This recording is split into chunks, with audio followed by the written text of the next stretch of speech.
Number 1, north కొరియాలో ఉండే ప్రజలకి అక్కడ టీవీ ఛానల్స్ అనేవి ఎక్కువగా ఉండవు.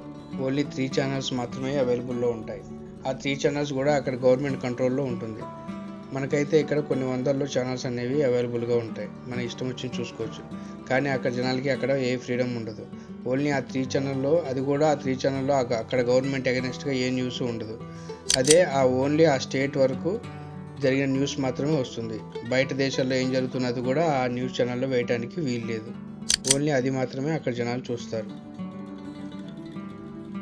నెంబర్ 2, అక్కడ ప్రజలు ఎవరైనా ఏదైనా తప్పు చేస్తే, దొంగతనం చేసినా, మర్డర్ చేసినా, రేప్ చేసినా, ఏదైనా కానీ ఏదైనా ఒక్కసారి ఒక మనిషికి జైలు శిక్ష పడితే అది అతనితో పోదు, వాళ్ళ తరం ఫ్యామిలీ మొత్తానికి వర్తిస్తుంది. అంటే సపోజ్ తాత నుంచి తండ్రి నుంచి మనవడు, అలా 3 జనరేషన్ వరకు ఆ కేసు అనేది, ఆ పనిష్మెంట్ వాళ్ళు అనుభవించాల్సిందే. ఒక్కసారి అక్కడ కోర్టు అనేది పనిష్మెంట్ ఇస్తే అది 3 జనరేషన్స్ ఫేస్ చేయాల్సిందే. అప్పటి వరకు వాళ్ళని విడిపించడానికి కానీ, బెయిల్ కానీ ఎలాంటి పర్మిషన్స్ ఉండవు. Number 3, hair cut. ఈ హెయిర్ స్టైల్స్ అనేవి మన దేశంలో అయితే డిఫరెంట్గా ఉంటాయి. ఎవరికి నచ్చిన హెయిర్ స్టైల్ వాళ్ళు చేసుకుంటారు. కానీ నార్త్ కొరియాలో అలా కాదు. అక్కడి గవర్నమెంట్ టోటల్గా ఒక 28 డిఫరెంట్ స్టైల్స్ అనేది అప్రూవ్ చేసింది. ఓన్లీ వాళ్ళు ఆ అప్రూవ్ చేసిన హెయిర్ స్టైల్ మాత్రమే కట్ చేసుకోవాలి. అక్కడ వాళ్ళు గడ్డాలు కానీ, మీసాలు కానీ పెంచకూడదు, అది పూర్తిగా నిషిద్ధం. ఓన్లీ ఆ 28 హెయిర్ స్టైల్స్ ఏవైతే ఉన్నాయో వాటిలో ఏదైనా చూస్ చేసుకోవాలి. అలా కాదని వేరేది ఏది చూస్ చేసుకున్నా వాళ్ళు ఆ చట్టరీత్యా నేరం. సో వాళ్ళని ఎమ్మటే జైల్లో వేసేస్తారు. కాబట్టి వాళ్ళు అవి మాత్రమే హెయిర్ స్టైల్ అనేది కట్ చేసుకోవాలి. అందులో నార్త్ కొరియా నాయకుడైన కిమ్ జాంగ్కి డిఫరెంట్ స్టైల్ ఉంటుంది. ఆయన హెయిర్ స్టైలు వేరే వాళ్ళు ఎవరు కట్ చేసుకోవద్దు, అది ఆయనకి మాత్రమే వర్తిస్తుంది. నెంబర్ 4, అంతర్జాతీయంగా బాస్కెట్బాల్ అనేది చాలా ఫేమస్. బాస్కెట్బాల్ అనేది ఒక సర్టన్ రూల్స్తో ఉన్న ఆ గేమ్లో ఉన్న రూల్స్ అనేవి నార్త్ కొరియా అధ్యక్షుడు కిమ్ జాంగ్కి నచ్చలేదు. సో అక్కడ బాస్కెట్బాల్ రూల్స్ అనేవి మొత్తం చేంజ్ చేసేసారు. ఓన్లీ అక్కడ నార్త్ కొరియాలో సపరేట్ రూల్స్ ఉంటాయి.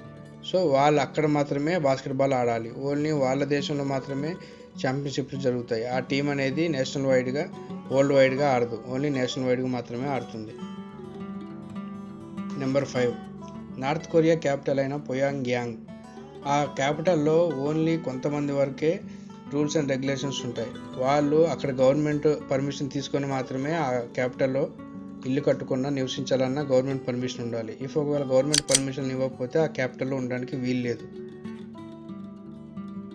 ఇండియాలో లాగా మనం ఎక్కడ పడితే అక్కడ ల్యాండ్ కొనుక్కొని ఇల్లు కట్టుకోవడానికి అక్కడ అట్లాంటి ఫెసిలిటీస్ ఏమీ లేవు.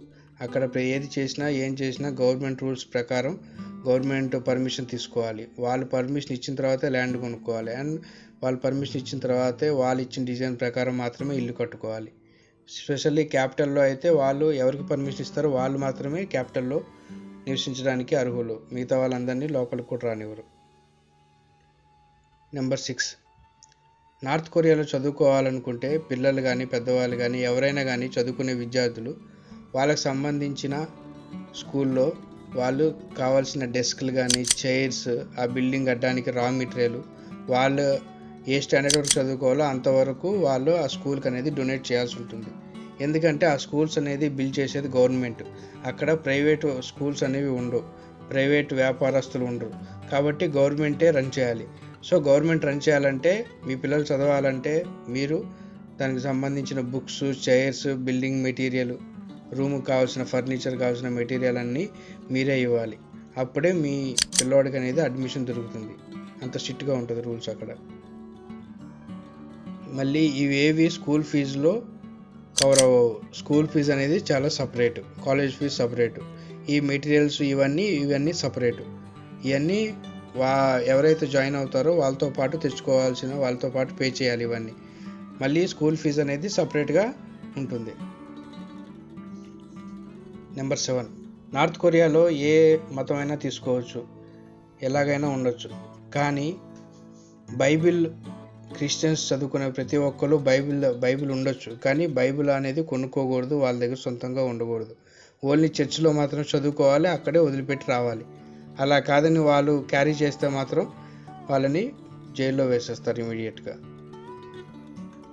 రూల్ నెంబర్ 8, మనం వాడే Apple phones, mobiles, laptops, Sony, Microsoft కానీ, శాంసంగ్, నోకియా ఇలాంటి ప్రోడక్ట్స్ అన్నీ నార్త్ కొరియాలో అనేది రిస్ట్రిక్టెడ్. ఇవేవి అక్కడ ప్రజలు కొనడానికి వీల్లేదు. ఇవన్నీ ఆ దేశంలోకి ఎంటర్ కూడా అవ్వవు. ఓన్లీ అక్కడ లోకల్గా తయారు చేసే ఫోన్స్ కానీ, గ్యాడ్జెట్స్ కానీ వాళ్ళు ఉపయోగించాలి. అక్కడ ఏవి అమ్మటం కానీ, కొనటం కానీ నిషిద్ధం. ఇంకా ఇంకోటి, అక్కడ ఫేస్బుక్, వాట్సాప్ ఇలా మనం ప్రపంచంలో వాడుతున్న వాట్సాప్ ఈ యాప్లన్నీ కూడా అక్కడ ఏవి వాడటానికి వీల్లేదు. అక్కడ ఓన్లీ ఆ దేశంలో తయారు చేసిన యాప్స్ మాత్రమే వాడాలి. కాబట్టి వాళ్ళు ఎక్కువగా అవేర్నెస్ అవ్వడానికి ఏమీ ఉండదు అక్కడ. ఓన్లీ వాళ్ళ గవర్నమెంట్ ఏదైతే చెప్తుందో అదే మాత్రమే చేయాలి. Rule number 9. నార్త్ కొరియాలో విజిట్ చేయాలనుకునేటప్పుడు మనకి స్టార్టింగ్లోనే సెక్యూరిటీ చెకప్ ఉంటుంది. అక్కడ మనకి ఏమీ అలౌ చేయనియరు లోపలికి. ఫోన్లు, గ్యాడ్జెట్స్ అన్నీ లోపల పెట్టేసి ఓన్లీ ఎంప్టీ హ్యాండ్స్తో మనం సిటీలో లోపలికి ఎంటర్ అవ్వాలి. అక్కడ ఎటువంటి కొనడానికి కానీ, కొని ఇంటికి తీసుకెళ్ళడానికి కానీ మనకి ఎటువంటి పర్మిషన్స్ ఉండవు. మామూలుగా వెళ్ళి చూసి సైట్ సీయింగ్ చూసి వచ్చేయటమే.